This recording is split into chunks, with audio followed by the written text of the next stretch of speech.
আল্লাহর নবী সাল্লাল্লাহু আলাইহি ওয়াসাল্লাম বললেন, যে ব্যক্তি ঈশার সালাত জামাতে আদায় করল সে যেন অর্ধরাত ইবাদতে কাটাইল।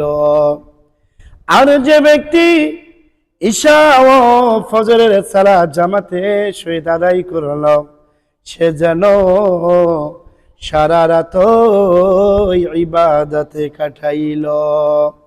আবার আল্লাহর নবী সাল্লাল্লাহু আলাইহি সাল্লাম বলেন, ফুরিয়ে যাওয়াটাকে আমরা একটা ভয় পাই না। এটা কি? হায়াত ফুরিয়ে যাওয়া।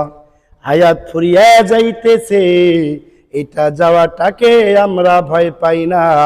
ফোনের চার্জ ফুরিয়ে যাওয়াটাকে তার চাইতেও বেশি দ্বিগুণ আমরা ভয় পাই, ঠিক না বেটি?